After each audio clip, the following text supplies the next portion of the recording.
During the scramble for Africa in the 1880s, competing European powers granted Spain possession of the region around Villa Cisneros, a small Spanish trading post.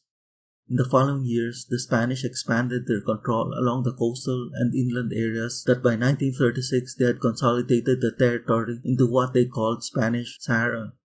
Also, by the 1930s, Spain had signed border treaties with France, the dominant European colonizer in the region. For Spain, Spanish Sahara was a financial liability with a mostly barren, uninhabitable desert seemingly yielding no economic benefit. But this perspective changed when in the late 1940s, large quantities of phosphate deposits were found and the prospect of discovering petroleum piqued Spain's interest to hold onto the territory. In 1958, Spain annexed Spanish Sahara as an overseas province. However, this came amid the growing wave of anti-colonialism sweeping across Africa since the end of World War II. In 1960, the United Nations or UN passed Resolution 1514 establishing the UN's principle of decolonization, and Spanish Sahara was placed on the UN's list of territories still under colonial rule. With many African colonies gaining their independence in the 1960s, by the 1970s, the UN was exerting pressure on Spain to decolonize Spanish Sahara, and it also rejected Spain's position that the territory was an overseas province. As well, competing claims were pushing against continued Spanish control of the region. Since 1973, an indigenous nationalist militia, the Polisario Front, had been fighting an independence war against Spanish rule. In 1956, Morocco regained its independence after both France and Spain ended their protectorates.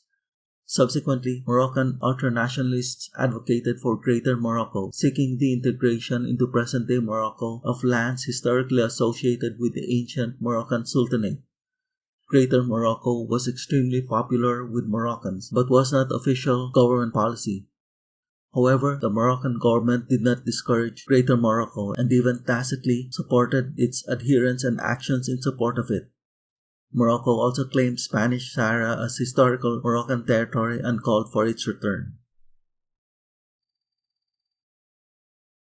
Mauritania, previously a French colony, also claimed Spanish Sahara, citing ethnic and cultural ties. Mauritania was also distrustful of Morocco, since Greater Morocco included a plan to annex Mauritania, and even after Morocco recognized Mauritania's sovereignty in 1969, the Mauritanian government worried about lingering Moroccan expansionist ambitions. Algeria, although having no competing claim to Spanish Sahara, would play a major role in the emerging crisis and eventual war. In 1974, international and regional pressures forced Spain to acquiesce, and the Spanish government stated that it would grant self-determination to the Sahrawi people. Spain conducted a population count of Spanish Sahara, which created a voters list to be used in a forthcoming referendum to determine the territory's political future. In May to June 1975, the UN sent a fact-finding mission to Spanish Sahara, Morocco and Mauritania, as well as Algeria. The UN mission found overwhelming support for Sahrawi independence in Spanish Sahara and Algeria, but broad support for annexation in Morocco and Mauritania. In June 1975, Morocco pressed the UN to raise the Saharan issue to the International Court of Justice, or ICJ. In October 1975, the ICJ released this opinion, consisting of 4 important points.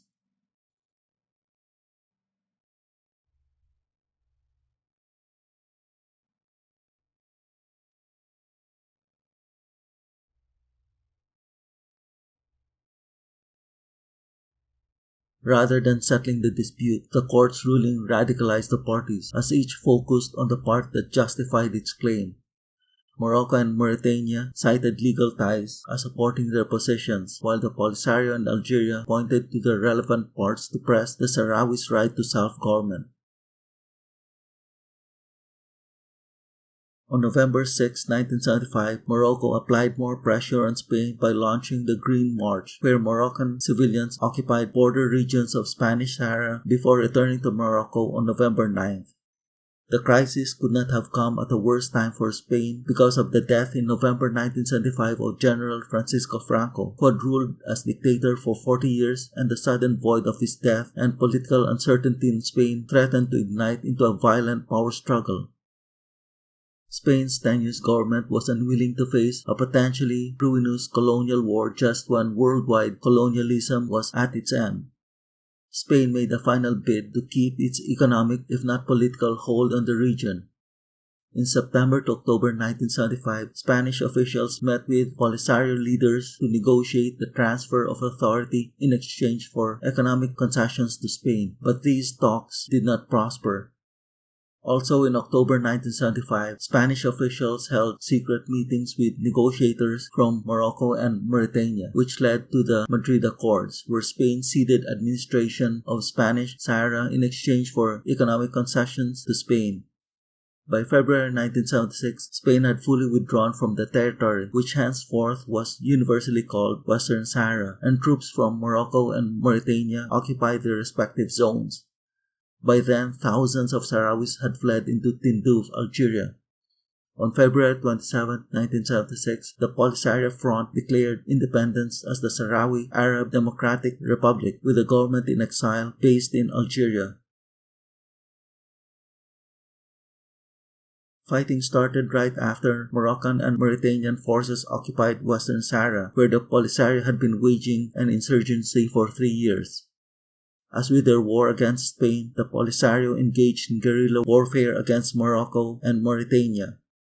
The Polisario first focused its efforts on Mauritania to knock out from the war what it deemed the militarily weaker of its two enemies, and if successful, to then engage the more powerful Moroccan forces. Mauritania was unprepared for war, and its forces proved incapable of defending the homeland, let alone Western Sahara. Meanwhile, the Polisario's small, highly mobile units penetrated Mauritania with relative ease, even twice attacking Nouakchott and raiding the vital Zourat iron ore mines, Mauritania's main source of foreign revenues.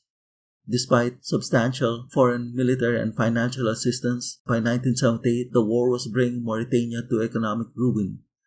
On August 5, 1979, Mauritania gave up the fight, ended its claim to Western Sahara, and soon withdrew its forces. But just 10 days later, Moroccan forces occupied the formerly Mauritanian-held zone and annexed it as part of Morocco. The Polisario's war against Morocco was completely different, as the Moroccan army was fully prepared for war. Moroccan planes attacked Sahrawi settlements, forcing civilians to flee further into the Sahara Desert and also into Tindouf, Algeria. The Polisario established its headquarters in Tindouf, from where it launched guerrilla attacks into Western Sahara and southern Morocco. Moroccan forces did not pursue the guerrillas into Tindouf, as this would trigger an even larger war involving Algeria. Thus, the war threatened to continue indefinitely. The war threatened to expand considerably when in January 1976 Moroccan and Algerian forces clashed at Amgala. Only intense mediation efforts by the UN, Organization of African Unity, and the Arab League averted full-scale war between Morocco and Algeria. Algeria provided military support to the Polisario. The war took on a Cold War dimension as Morocco fell within the American and French spheres of influence, while socialist Algeria, although not politically subordinate to the Soviet Union, purchased Soviet weapons. The Polisario, as recipient of Algerian aid, was deemed by the West as aligning with the Soviet Union. Polisario guerrillas attacked Moroccan military facilities, public infrastructures, and the Bokra phosphate mines. After Mauritania withdrew from the war, the Polisario, now free to concentrate its efforts against Morocco, intensified its attacks. By 1980, the Polisario possessed heavy weapons. To stop the Polisario raids into Western Sahara, in 1981, Morocco began construction of a sand and stone rampart. By 1987, Morocco had built 6 such defensive walls, collectively called the Moroccan Wall, spanning 2,700 kilometers. The wall allowed Morocco to control 75% of Western Sahara and the Polisario 25%. Even so, in late 1989, Polisario forces, now fighting in open battle with tanks and mechanized units, attacked the wall at 2 points before being beaten back by Moroccan counterattacks. Then in 1991, a major Moroccan offensive with hundreds of tanks overran Polisario positions. The Moroccans soon withdrew from these areas, which were reoccupied by the Polisario.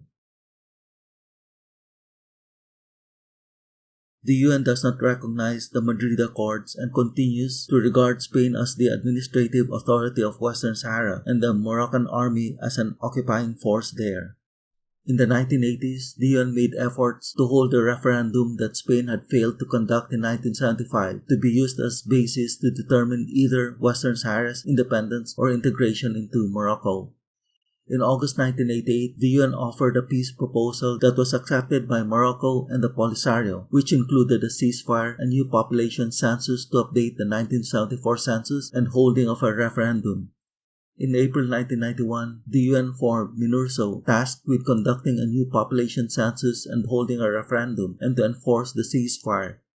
In September 1991, Morocco and the Polisario signed a ceasefire. The UN peacekeepers succeeded in preventing further major armed confrontations, and the ceasefire held. However, a referendum originally set for 1992 was not held because of a dispute regarding voter eligibility. The Polisario wanted the 1974 population census to be used for the referendum, while Morocco presented 120,000 ethnic Sahrawis living in Morocco to be included in the UN's new census. Each side was promoting the population census favorable to itself, that is, a lower population figure would enable the Polisario to achieve Sahrawi independence, while a higher figure would justify Morocco's annexation of Western Sahara. The dispute regarding which population census would be used for a referendum has since proved irreconcilable, and many efforts by the UN to mediate a negotiated compromise have all failed. The issue became more complicated when, by the late 1990s, Morocco had expressed opposition to Sahrawi independence and instead offered autonomy to Western Sahara within Moroccan sovereignty. The Polisario rejected the offer of autonomy and has continued to press for a referendum and threatened to end the ceasefire and restart hostilities in view of the continuing deadlock.